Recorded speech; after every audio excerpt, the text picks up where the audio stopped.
Selamat pagi saudara-saudaraku yang terkasih di dalam Yesus Kristus. Hari ini mari kita berdoa pagi bersama-sama. Tuhan, terima kasih ya Bapa atas semua berkat yang Kau berikan bagi kami. Tuhan Yesus yang ada di dalam kerajaan surga, Kaulah Allah yang besar, Kaulah Allah yang mulia, Kaulah Allah yang sungguh-sungguh dahsyat. Engkau menyelamatkan kami, Engkau memberkati kami, Engkau menjaga kami, baik di bumi, baik di surga. Tuhan beserta dengan kami, karena kami adalah anak-anak Tuhan yang dikasihi Tuhan. Tuhan Yesus, kami ingin belajar mengenal Tuhan, kami ingin selalu mencari wajah-Mu. Biarlah wajah-Mu selalu kami cari Tuhan, dan kami taat menuruti akan setiap perkataan-Mu, setiap firman-Mu. Biar kami lakukan dengan hati yang ikhlas, dengan hati yang bersuka cita, karena Tuhan telah memberikan karunia-karunia, kebaikan-kebaikan, dan memberikan kami damai, sejahtera, dan sukacita selalu. Tuhan, pimpin kami dalam pembacaan firman-Mu, agarlah firman-Mu tinggal di dalam hati kami dan berbuah manis untuk kemuliaan nama Tuhan. Terima kasih Yesus, hanya di dalam Kristus Yesus saya sudah berdoa dan bersyukur. Amin. Selamat pagi saudara. Pada hari ini saya ingin memberikan sedikit ulasan tentang siapakah gerangan Yesus. Yesus sudah dinubuatkan sebagai Tuhan sejak dahulu kala, sejak zaman nabi-nabi, sebelum perjanjian baru, sebelum Yesus datang sudah dinubuatkan di dalam Alkitab, yaitu dalam Yeremia 12 ayat 7 ya, saya bacakan. Aku telah meninggalkan kediamanku, telah membuang negeri milikku, aku telah menyerahkan buah hatiku ke dalam tangan musuhnya. Nah, sebelum kedatangan Yesus, zaman nabi-nabi terdahulu sudah dinubuatkan bahwa Yesus akan datang. Dan di sini dikatakan aku telah meninggalkan kediamanku, berarti Bapa telah meninggalkan kediaman Bapa yang di surga dan telah membuang negeri milikku.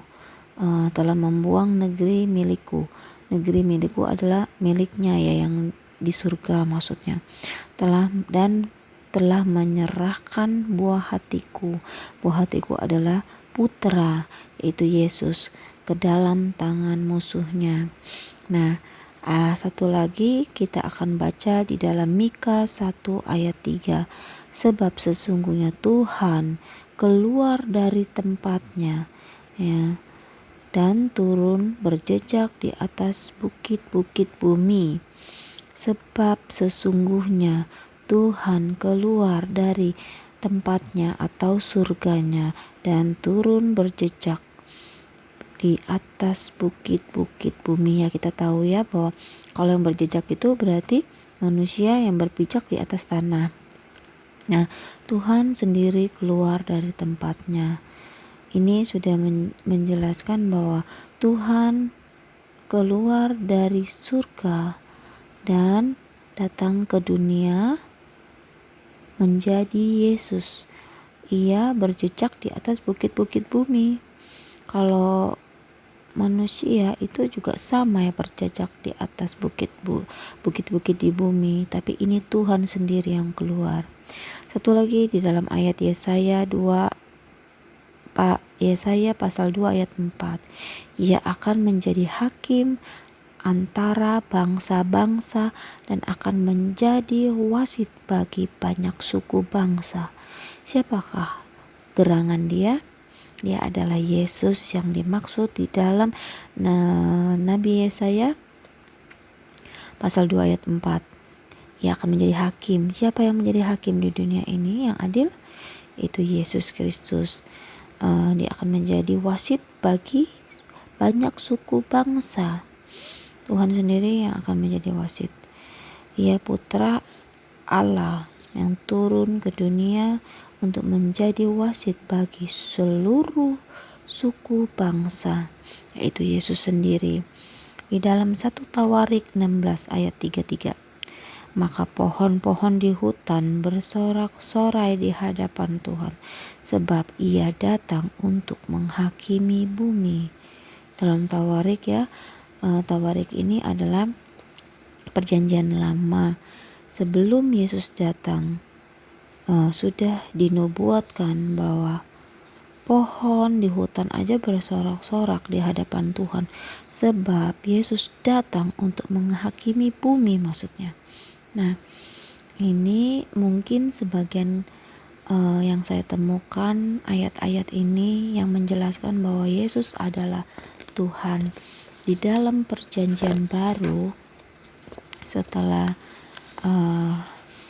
Yesus datang, atau firman Tuhan yang mengatakan bahwa banyak cerita, banyak kesaksian bahwa Yesus adalah Tuhan.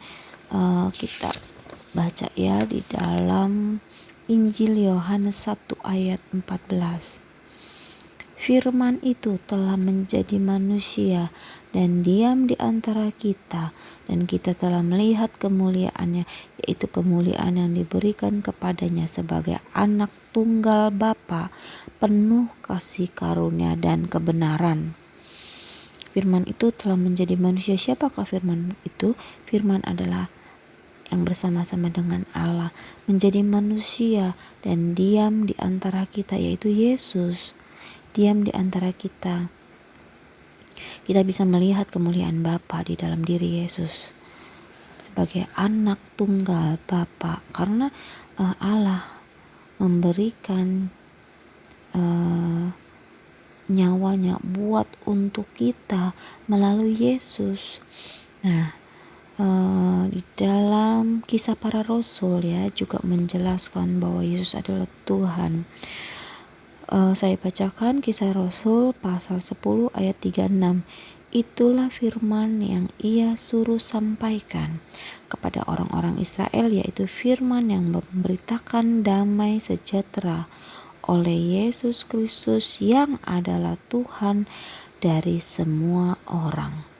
Nah, dijelaskan di sini bahwa Yesus adalah Tuhan dari semua orang. Jadi kalau kita semua orang, tidak memandang agama, tidak memandang suku bangsa, tidak memandang miskin atau kaya, ini Tuhan untuk semua orang yang mau percaya kepada Yesus akan diselamatkan. Ya, mari kita baca lagi di dalam perjanjian baru yang menyatakan bahwa Yesus adalah Tuhan. Di dalam Yohanes 3 ayat yang ke-13 ya, tidak ada seorang pun yang telah naik ke surga selain daripada Dia yang telah turun dari surga, yaitu Anak Manusia. Bahwa Yesus adalah Anak Manusia sebagai jalan ke surga. Siapa yang tahu jalan ke surga selain Yesus atau Allah sendiri? Tidak ada ya.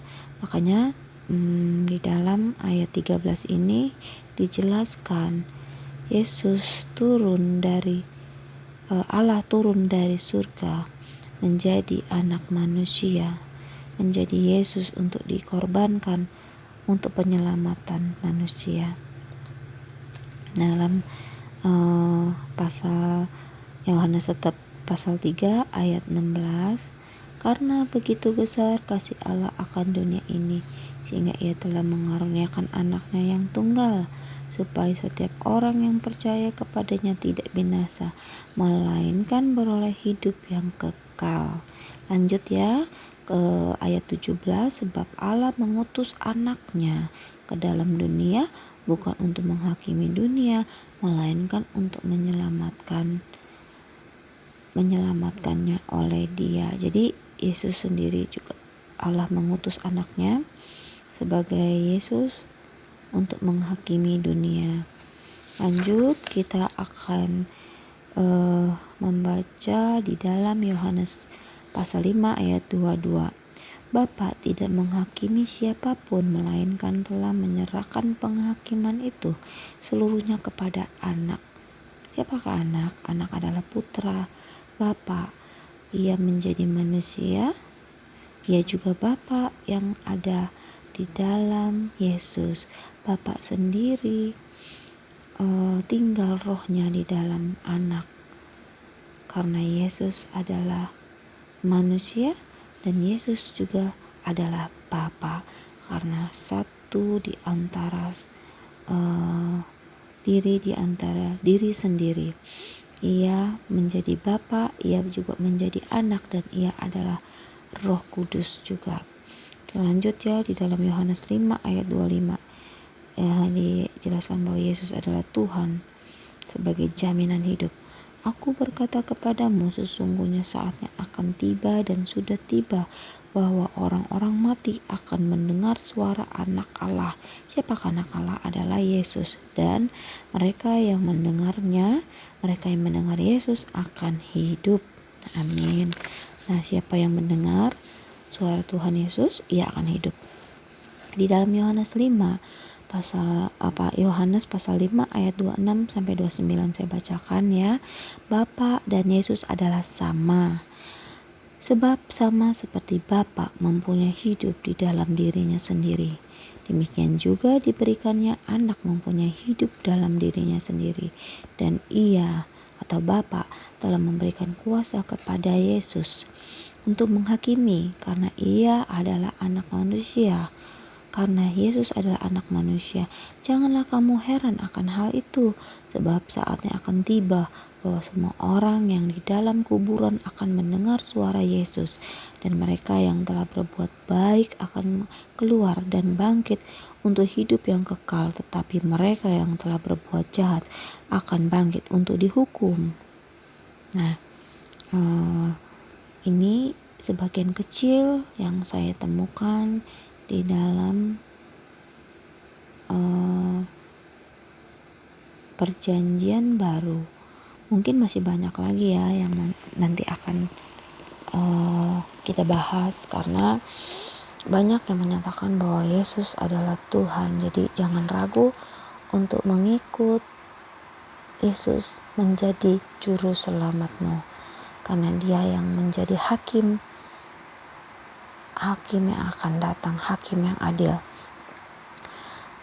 Sampai sini dulu yang saya bacakan firman. Semoga firman ini menjadi renungan bagi setiap pribadi-pribadi agar kita selamat dan bertemu di dalam kerajaan surga. Tuhan Yesus memberkati kita semua. Amin.